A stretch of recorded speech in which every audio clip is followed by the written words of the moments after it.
मैं शिव कुमार शर्मा अलग परिवार से जुड़ा हुआ हूँ। अपने गुरुजी के साथ और कुछ साधकों के साथ 1-2 दिन से हम गोरख टीला आए हुए हैं, जहाँ गोरखनाथ जी की तपोभूमि है, जहाँ उन्होंने 50 वर्ष तक तप किया। आज सभी साधक ने गुरुजी के साथ मिलकर जारवीर जी के स्थान पर एक यज्ञ किया है। गुरुजी हमारे जहाँ जहाँ भी गोरखनाथ जी ने तप किया है, उन स्थानों पे जो उनको तप किया है, उसकी जो शक्ति है उसको अपनी अलग परिवार के साथ जोड़ रहे हैं। तो हम कुछ साधकों के साथ आए हैं कि वो जैसे यहाँ हवन करते हैं तो वो क्या महसूस करते हैं, तो उनसे पूछते हैं। आज कमल जी हमारे साथ हैं, तो उनसे पूछते हैं। कमल जी नमस्कार। ओम लख जी, ओम लख महाराज जी। ओम लख। मैं महाराज जी ये पूछना चाहता हूँ कि इतने धर्म संप्रदाय पंथ और इतना ये धर्म के ऊपर इतना आयोजन चला हुआ है और फिर भी आदमी इतना भटक रहा है, मान्यताओं पे चला हुआ है। जैसे अब महाकुंभ है, इस पे 40 करोड़ से ज़्यादा आदमी आ रहे हैं। ये सिर्फ मान्यताओं का ही दौर चल रहा है, जानने का कोई वो नहीं है, खोज का कोई रास्ता नहीं है। मान्यता में और खोज में जो हमारा रास्ता आपने दे रखा है महाराज जी, वो जानने का रास्ता है। तो ये जो चल रहा है इसके ऊपर थोड़ा सा आप समझाएं। देखो, पहली बात तो ये है, ये देश सनातनियों का है। आप सबकी अब अपनी परंपराएं हैं, आप अपनी सोच है, आप अपनी मान्यता है। हम जो प्रयागराज में चल रहा है महाकुंभ, इसके बारे में तो कुछ नहीं कहेंगे, सबकी अपनी सोच है भाई। उसके बारे में हम क्या कह सकते हैं और कौन क्या ले रहा है। अब जैसे गुरुओं से जुड़े हुए लोग जैसा वो आदेश करते हैं, लोग, अब जैसे आप मेरे से जुड़े हो, अब मैं जैसे गाइडलाइन आपको दूंगा आप उसी पे चलोगे। बाकी उनकी परंपराएं हैं और ये बात माँ गंगा के ऊपर है, उस पे है, वहाँ अच्छे लोग भी हैं और हर तरह के लोग जाते हैं। अब बात खोज की है। खोज का मतलब है कि रिसर्च, और रिसर्च कोई रासायनिक क्रिया पे तो है नहीं। बात जब अध्यात्म की हो रही है, आध्यात्मिक है, यानी कि एक आंतरिक ध्यान की, अपनी आत्मा को जागृत करने की। हमारे सनातनी में के कोई भी पर्व बनते हैं, मनाते हैं, कहीं पे लोग जाते हैं, चलो ये भी एक धर्म को जिंदा रखने का एक बहुत अच्छा रास्ता है, पर उसको सभी ढंग से मनाएं, बहुत खुशी की बात है। और बात जहाँ तक खोज की है भाई, एक तो ये होता है कि हम हमेशा यही देखते रहें कि हमारे संतों ने क्या किया, उन्होंने क्या किया, उन्होंने क्या, हम कुछ ना करें, तो फिर इसमें भी मज़े वाली बात नहीं है। हम माँ गंगा पे जाएं, माँ सरस्वती पे जाएं, माँ यमुना पे जाएं, कहीं भी जाएं, किन्हीं संतों के साथ बैठते हैं तो ये देखें कि ये जो इनको इतनी बड़ी उपाधि मिली, आज ये पूजनीय है। आज लोग अपने संकट उनके आगे रखते हैं, मेरे संकट हरो। तो इतनी सिद्धियाँ, इतना ज्ञान, इतनी शक्ति उनको कहाँ से मिली? क्यों ना हम उनकी शरण में बैठकर उस लाइन को और लंबा करें और उनके रास्ते पे चलें, उसको आगे बढ़ाएं। तो बहुत सारा डिपेंड करता है आप किन से जुड़े हैं, कहाँ चले हैं। बाकी सबकी अपनी सोच है, अपनी आस्था है, सबका अपना हिसाब है। और मेरे साथ जुड़े हो तो मैं तो आपको देख ही रहा हूँ भाई, एक सीधा साधा रास्ता है और सीधा सादगी का जीवन है अपना। जैसे आज शर्मा जी ने बताया भी कि गोरक्षनाथ जी की तपोभूमि है, और एक यहाँ पे ददरईवा एक जगह है, वहाँ पे कभी किसी राजा का राज था वहाँ पे। तो ये जारवीर जी हैं, इनके परिवार पे वो था कि भाई यहाँ पे कोई बच्चा नहीं हो सकता, जो भी लेडी जाती है घर में बांझ हो जाती है। तो गोरखनाथ जी की कृपा से, बहुत लंबी बात है, जारवीर का जन्म हुआ। और जारवीर जी पद्मनाग की एक अवंतरित शक्ति हैं, और जारवीर जी ने भी अपने समय में बहुत अच्छे अच्छे काम किए। तो क्यों न इस पद्मनाग की शक्ति को अपनी शक्ति से जोड़ा जाए, एक सकारात्मक ऊर्जा के रूप में, ताकि जीवन में आपकी रक्षा करे। उसका भी ध्यान करो, यज्ञ करें। तो इसलिए हम आए थे। तो सबसे बड़ा ध्यान है, हम तो गोरखनाथ जी के सिस्टम से चले हुए हैं, गोरखनाथ जी की कृपा सिद्धि मिली। तो हमारा एक ही है कि क्यों ना ध्यान करें, यज्ञ करें, लोगों को समझाएं। हम किसी को विवश तो कर नहीं सकते कि आप वहाँ मत जाओ, वहाँ मत जाओ, सबकी अपनी आस्था है। और मैं तो कह रहा हूँ जाओ, चाहे कहीं कुछ मिले ना मिले, पर धर्म तो जिंदा होता है। पर वहाँ पे जाके कोई उल्टे सीधे काम ना करें। बहुत सारी ऐसी न्यूज़ आ जाती हैं, वहाँ पे ये हो गया, ये हो गया, ये अच्छी बात नहीं है। मेरा यही कहना था। अच्छा, ठीक। गुरुजी, आपने बताया कि महाकुंभ के बारे में प्रयागराज में चल रहा है, तो वहाँ से ये देख रहे हैं कि जो लोग वहाँ जा रहे हैं, भाई इतने बड़े संत जो अखाड़े से आए हुए हैं, महापुरुष हैं सब लोग, पर जो पब्लिक है वो उनके पास तो कुछ नहीं जाती, वो तो एक मौज मस्ती करने जा रही है। ये हमारी जो पब्लिक है ये किस तरफ जा रही है? देखो, हमारे ऋषियों ने, मुनि जितने भी ब्राह्मण हुए, ब्रह्मज्ञानी हुए, उन्होंने अपने समय बड़े बड़े तप किए, साधना की, हमें जीने की एक कला सिखाई। और माँ गंगा कोई छोटी बात नहीं है। कोई भी किसी भी संत की जन्मभूमि है या कोई भी तपोस्थली है, कोई भी धाम है, वो हमें सीख देते हैं कि हम अध्यात्म के रास्ते पे चलें। पर लोगों ने तो पर्यटक स्थल बना दिया है तीर्थ स्थलों को। अब जैसे हम हरिद्वार में ज़्यादातर एक साल में 12 महीने होते हैं, करीब 1.5 महीना मेरा हरिद्वार में गुजरता है। हमने लोगों को देखा वहाँ पे शराब पियेंगे, हुक्का पियेंगे, नशा करेंगे, गाली गलौज करेंगे, जबकि तीर्थों में बहुत बड़ा स्थान है हरिद्वार का। माँ गंगा पे जाके पाप पैसे नहीं धुलते, हमें कर्म भी अच्छे करने पड़ेंगे, एक सच्चाई के मार्ग पे चलना पड़ेगा, ध्यान और साधना पे चलना पड़ेगा। अब क्या कहें लोगों को, किस किस को समझा सकते हैं हम तो ये कहेंगे जो लोग हमारे से जुड़ते जाते हैं वो समझें, लोगों को समझाएं, आगे बढ़ाएं। और जो लोग इस वीडियो को देख रहे हैं, आप वीडियो देख के कह रहे होंगे ये क्या कह रहे हैं, क्या नहीं कह रहे हैं, आप जुड़ें, आपको पता चलेगा कि परमात्मा को पाना ही तो सबसे मुश्किल है, क्योंकि वो आपके अंदर है। ये आपका शरीर देह नहीं है, देवालय है। बस आपको अंदर से जागृत करना है और परमात्मा से हो गया मिलान। और बाकी रही मंदिरों की बात, तीर्थ स्थलों की बात, ये हमारे धर्म को, सनातन को जिंदा रखने का एक बहुत बड़ा जरिया है। इनमें जाएं, अच्छी डोनेशन दें, मंदिरों में पेंट कराएं, मूर्ति स्थापना कराएं, अच्छा ज्ञान दें, अपने बच्चों को शिक्षित करें समाज के अंदर। मंदिरों के साथ साथ मंदिरों में मैं तो कहता हूँ एक पार्ट टाइम में भी एक शिक्षा का भी विषय हो मंदिरों के अंदर तो अच्छी बात है। भजन कीर्तन भी हों, और जो हमारी बहनें माताएं वहाँ पे भजन कीर्तन करती हैं उनमें काफ़ी टीचर्स भी होती हैं, और तो वो क्यों ना 1 घंटा बच्चों को अच्छी शिक्षा भी दें पढ़ा के। मेरा तो ये मानना है। और कोई भी, मैं सभी अपने सनातनियों को एक ही बात कहूँगा, मंदिरों में जाते हैं सफाई का ध्यान रखें, गंदगी ना खिलाएं। ये आपकी धरोहर है, हमारे परमात्मा की धरोहर है, परमात्मा का घर है, उसको अच्छा बनाएं। साधक और हैं विकास जी, उनसे भी उनके विचार पूछते हैं कि वो जब से ये अलग परिवार में जुड़े हैं तो क्या उन्होंने महसूस किया, और जैसे आज उन्होंने एक यज्ञ किया है जारवीर जी का, तो यज्ञ करने में उनको क्या महसूस हुआ? ओम लख महाराज जी। ओम लख। ओम लख शर्मा जी। अलग परिवार से जुड़े हुए मुझे 15 साल हो गए। उससे पहले काफ़ी परेशानियां थी। महाराज जी ने जो रास्ता दिया उससे सभी समस्याओं का निवारण हुआ, और एक ऐसा पथ हमें दिया महाराज जी ने कि हम खुद अपनी समस्याओं का समाधान ढूंढें, परमात्मा की अनुभूति करें।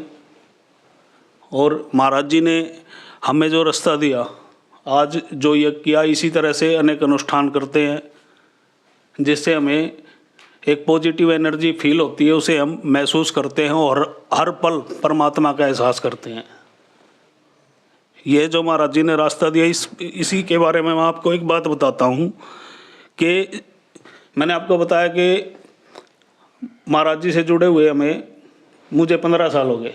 उससे पहले मुझे काफ़ी परेशानियाँ थी और कई पीढ़ियों से परेशानियाँ थी, और शक्तियों की मान्यताएं भी थी और उन शक्तियों का एहसास भी था। ये एक मैं बात शर्मा जी आपको बहुत बड़ी बता रहा हूँ, उन शक्तियों ने महाराज जी का नाम लेके ये कहा कि आप उनके पास जाइए और वहाँ से आपको समाधान मिलेगा, और वो सदमार्ग हमें प्राप्त हुआ महाराज जी की कृपा से। धन्यवाद विकास जी। और कोई साधक अपना कोई विचार रखना चाहता है, गुरु जी से कुछ पूछना चाहता है? गुरु जी प्रणाम। ओम लख गुरु जी मैं एक बात पूछना चाहता हूँ, ये जो पितर होते हैं और पितर क्या होते हैं और पितरों के कपड़े ये लोग क्यों देते हैं, मैं आज तक नहीं समझ में आई। पितरों के कपड़े एक तो किसी पितर ने आके मांगे हों, कोई भी परिवार का, जहाँ तक हमने सुना और देखा, परिवार के किसी भी इंसान की मौत हो गई। अब एक तो सिस्टम है कि आत्मा तो है, इसको मेडिकल साइंस भी मानती, विज्ञान भी मानता है कि आत्मा शरीर छोड़ने के बाद दूसरा देह धारण करती है। और ये भी है कि आत्मा अगर मुक्त ना हो तो भटकती है अपनी इच्छाओं के वशीभूत होकर, और जब वो कोई और शरीर में जाके अपनी इच्छाएं पूर्ति ना कर सके तो परिजनों को परेशान करती है, दिखती है। जो उसकी इच्छाएं थी वो मांगती है, मुझे ये चाहिए, ये चाहिए, मैं भटक रहा हूँ, यानी कि एक भटकती हुई आत्मा। और जब हम कहीं उसे दिखाते हैं, और ख़ास कर हमारे लोकल में, देहात में ये मानना है कि ये लड़का बे औलाद मर गया, भाई ये परेशान है, प्रॉपर्टी के लिए परेशान है, तड़पता चला गया, कुछ नहीं हुआ इसको, तो हम दिखाते हैं, कहते हैं भाई इसको स्थान दे दो और ये आपकी रक्षा करेगा, इसका भोग लगाया करो, इसके वस्त्र दो। ये तो एक ये परंपरा से ही बना रखी है, मैं इस बात को नहीं मानता। तो ये ज़्यादातर वो आत्माएं जो मुक्ति भी ना पा सकी। तो रौनक राम जी जैसे आप जुड़े हुए हैं, सभी को पता है कि अपने स्थान पे एक रास्ता है। हम मानते हैं हम हैं या वो है, यानी कि हम यानी कि आत्मा और एक परमात्मा, और जो बीच में आ गया विकार, इसके अलावा कुछ नहीं है। बाकी अपनी सोच और विचार पे डिपेंड करता है। तो अब हम तो ये कहेंगे कि जो शरीर त्याग के बाद आत्मा फिर भी भोग और विलास के चक्कर में परेशान है, और नंगी घूम रही आत्मा, शरीर थोड़ी ना है, और कपड़े मांग रही है, यानी कि इच्छाओं के वशीभूत, उसकी मुक्ति कराइए आप। और मैं सभी को वीडियो देख रहे हैं एक ही बात कहूँगा, बातें सुनने से अजीब सी लगती हैं, जब प्रैक्टिकली आप उसमें आते हैं, कुछ समय बिताते हैं। देखो, कुछ भी समझने के लिए सुनना काफ़ी नहीं है, काफ़ी केवल सुनने से कुछ प्राप्त नहीं होगा, 2-4 दिन में प्राप्त नहीं होगा। जब बच्चा स्कूल में जाएगा, ए कहेगा, आ कहेगा, ई कहेगा, ऊ कहेगा, अक्षर ज्ञान होगा, अक्षरों को जोड़ेगा, टेंस बनाएगा, वाक्य करेगा, फिर उन वाक्यों का यूज़ अपनी लाइफ में करेगा, तो पता चलेगा कि ये टेंस है, ये शब्द है, क्या मतलब है इसका, क्या अर्थ है, क्या जीवन है। तो जब आप इस सिद्धि में जुड़ेंगे, जो भी लोग इन पितरों से परेशान हैं, बार बार पाठ करवा रहे हैं और फिर भी पितर परेशान कर रहे हैं आपको, ऐसी परिवार की आत्माएं जो भटकती हैं, कभी कपड़े मांगती हैं, कभी भोजन मांगती हैं, कभी आप कुछ कर रहे हैं, कभी कुछ, तो एक ही रास्ता है मुक्ति। आए, पहले समझें, 1-2 महीने तक आपको जैसे शक्तिपात करेंगे, आप घर में ध्यान लगाएंगे, आपको ज्ञान होगा, यज्ञ सिखाया जाएगा, ध्यान सिखाया जाएगा, और फिर जो आत्माएं हैं उनकी मुक्ति होगी। वो फिर आप कभी आपको दिखाई नहीं देंगी। कोई ऐसा अनुष्ठान नहीं, कोई ऐसा क्रियाकांड नहीं, कोई मतलब ऐसा नहीं, धागे ताबीज ये वो, ना ना ना, आपको दिखाई नहीं देंगी, परेशानी बंद हो जाएगी, सीधा रास्ता। तो मैं कहूँगा मुक्ति कराएं। आपको आराधना है, पूजना है, जिसका ध्यान करना है, मानना है, भोग भी लगाना है, तो परमात्मा को लगाए, जिन्होंने हमें जीवन दिया और खुद हमारे शरीर में बैठ के एक सूक्ष्म रूप में, आत्मा के रूप में हमारी बुद्धि को कहता है कि तू सही चल, गलत चल रहा है, हर कदम पे हमें गाइड करता है, तो उसका करें, तो मुक्ति कराएं इनकी। मैं नहीं मानता इन बातों को, ये मेरे अपने विचार हैं, मैं किसी को ज़्यादा प्रेशराइज भी नहीं कर रहा कि आप ये बात माने, पर परेशान है तो हल है हमारे पास, ये मेरी गारंटी है। जी, एक साधक बलवान जी आए हुए हैं हिसार से, तो विचार करें। हाँ जी, ओम लग गुरु जी। ओम लग मैं लगभग 15 सालों से मैं अपने स्थान से जुड़ा हुआ हूँ और जीवन में उसके बाद तो सब कुछ सही बढ़िया ठीक चल रहा है, परिवार स्वस्थ है, सब कुछ ठीक चल रहा है। लेकिन अभी ताज़ा जो ना मेरा भाई भी, मेरे जो ना 2 भाइयों को मैं ले गया था मैं स्थान पे, तो वो पता नहीं किस कारणों से उनके जीवन में नहीं हुआ कि वो जो ना बीच में स्थान से जो ना हट के नहीं गए। लेकिन अभी ताज़ा मुझे पता लगा है कि उन्होंने, किसी ने बताया होगा उनको कि भी उनको जो ना पितर जो ना परेशान कर रहे हैं। किसी ने पूछ के आया तो उन्होंने अभी जो ना गुरुजी उन्होंने किसी पंडित से पूछा तो लगातार 7 दिन उन्होंने घर में हवन करवाया है। मतलब जो भी यज्ञ करवाए, हवन करवाए उन्होंने 7 दिन। तो उन्होंने कहा कि आप लगातार 7 दिन अगर करवाओगे ना तो आपके सारे संकट दूर हो जाएंगे। जैसे उसके बच्चों में परेशानी थी, घर में भी है और भी कुछ है।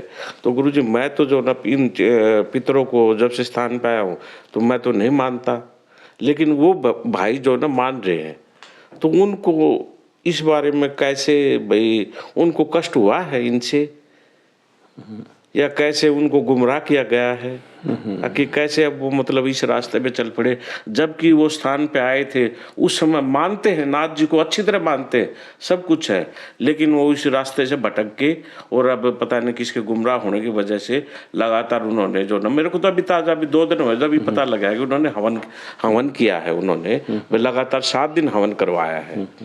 तो इससे क्या उसका उद्धार हो जाएगा या वैसे ये पाखंड था?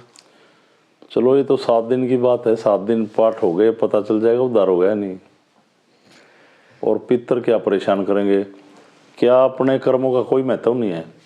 इंसान खुद मतलब एक पितर ही सब कुछ बर्बाद कर रहे हैं, ये कर रहे हैं। ये देखो, मैं किसी के बारे में जो किसी ने बताया उसके बारे में ज़्यादा टिप्पणी नहीं करूँगा। अब मान लिया पितर परेशान कर रहे हैं, इस बात को भी मान लेते हैं हम।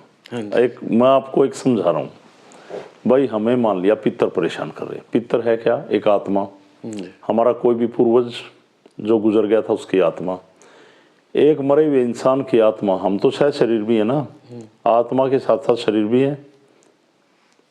हम जीव भी हैं, वो केवल आत्मा रहेगी, हम जीव आत्मा है। हमें परेशान करिए, इसका कारण यही हुआ ना कि हमारे शरीर के जो अंदर आत्मा है वो कमज़ोर है उससे। तो सबसे पहला तो मेरा जो सिस्टम है वो यही है कि आप अंतर ध्यान करें, बुरे कर्म से बचें और अपनी विल पावर को स्ट्रोंग करें। फिर पितर हैं भी तो भी आपको प्रताड़ित नहीं कर सकेंगे। हम तो एक कवच दे रहे हैं उस परमात्मा के नाम का, जो कवच शरीर के बाहर नहीं अंदर होगा। जब तक आप अंदर से मजबूत नहीं होंगे, बाहर से कितने बलशाली हों, और जो इंसान अंदर से टूट गया बाहर से कैसा भी हो, समझते हो ना। कहते हैं ना अंदर से टूट गया, अंदर से टूट गया तो गया। और ये हमारी जो शक्ति है, बाहर से दिखना कुछ नहीं है, सारी आंतरिक शक्तियाँ मजबूत होनी चाहिए हमारी। जब अगर विल पावर स्ट्रोंग होगी तो चाहे पितर भी पड़े रहो, नहीं देते कपड़े भाई पिंड भरा लिए, फराना भरा लिए तक, अरे हमारी आत्म शक्ति मुझे, हमें यही नहीं पता पितर है, हमें यही नहीं पता आत्मा भटक रही है, हमें क्या भटक रही है। अगर भटक रही है ना तो अपने कर्मों से, बुरे कर्मों से भटक रही है, हमारा क्या करेगी? प्रताड़ित तो जब करेगी ना जब हम अंदर से कमजोर हैं। तो मेरा मेन संदेश यही रहेगा लोगों को कि आप ध्यान करें, यज्ञ करें, परमात्मा को समझें। हम क्या हैं? हम एक आत्मा है। शरीर एक शारीरिक ताकत अलग चीज़ है। देखो 3 बातें हैं, शारीरिक बल, मनोबल और आत्म बल। और इनमें सबसे बड़ी बात क्या है? मनोबल। जब आपका मनोबल टूटता है तो आप विवेकहीन हैं। आपका विवेक ठीक काम करता है, आप आंतरिक ध्यान करेंगे, आंतरिक ध्यान करेंगे, आत्म बल मजबूत हो जाएगा। आपने देखा होगा कि इतने हष्ट-पुष्ट लोगों को एक पतला सा आदमी पीट के चला जाता है, उसका मनोबल मजबूत है, आत्म शक्ति मजबूत है। विल पावर मजबूत है। एक इंसान छोटी सी बीमारी में ही इतना डर जाता है, भयभीत हो जाता है कि बीमारी नहीं मार रही, उसका डर मार देता है उसको। एक इंसान के अंदर उसकी विल इतनी मजबूत है, बीमारी की टक्कर ले जाएगा वो, समझ गए ना। तो मेरा मेन यही है कि ध्यान करें, अपनी आत्म शक्ति को मजबूत करें, आप हर परेशानी का सामना कर सकते हैं। भटकती आत्माएं तो कुछ भी नहीं। हम तो कहते हैं परमात्मा के सामने भी कभी गिड़गिड़ा के माफ़ी ना मांगे, भीख ना मांगे और खड़े होकर कहे मैं तेरी औलाद हूँ, मैंने कोई बुरा कर्म नहीं किया, मेरा ये काम कर, और परमात्मा आपका साथ देगा। तो 7 दिन हो गए, जब पितरों ने कर रखा होगा तो सुधर जाएगा। नहीं गुरुजी, उसको शक्ति का एहसास तो है पूरा, क्योंकि उनको जब स्थान पे आए थे ना, वो कुछ टाइम चले हैं और उसको मेरी भाभी को जो ना पाइल्स की जो बीमारी थी जी, और उनको मतलब पूरा दिल से मानती थी, और उसको जो 3 महीने ऑपरेशन कराने के लिए वो तो जा रही थी जयपुर, और उसके बाद वो जो ना उसके पाइल्स की बीमारी से खत्म बिल्कुल, और नहीं तो खूनी पाइल वो थी उसकी, बहुत ज्यादा दिक्कत थी उसको। तो फिर जब इतना लेकिन अब पता नहीं वो कैसे भटकी जी, रास्ते से भटक गई।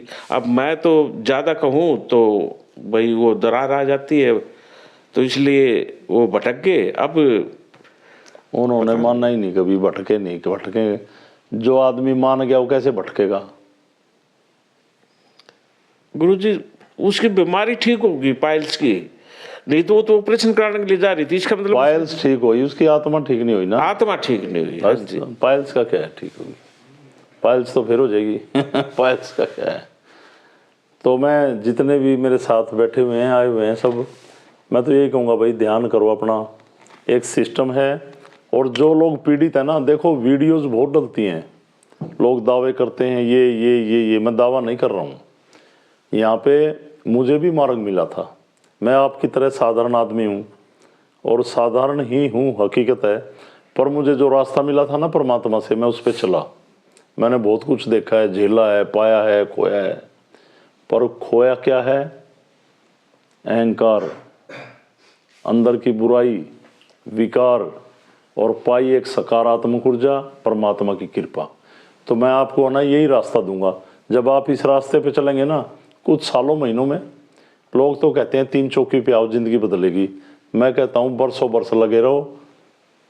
जब देह त्याग के बाद जिसने भेजा था ना दुनिया में, उसके द्वार पे जाओगे, उसके द्वार खुले मिलेंगे, स्वागत होगा आपका। और अपनी औलाद के लिए धरोहर में भूत नहीं छोड़ के जाओगे, परेशानियां नहीं छोड़ के जाओगे। एक शुद्ध वातावरण, एक ऐसा इन्वायरमेंट जहाँ परमात्मा ही परमात्मा। तो ये सिद्धि का रास्ता है, तो इसको सभी अपनाएं। तो यही संदेश था, इन्होंने मेरे से बात की। सभी साधकों को धन्यवाद जो बात की, और सभी लोग प्रचार करें, जुड़ें जो परेशान है इसको। सनातन धर्म की जय। प्रणाम सभी को, और अलख पुरुष गोरक्षनाथ भगवान सभी के ऊपर कृपा बना के रखें। प्रणाम।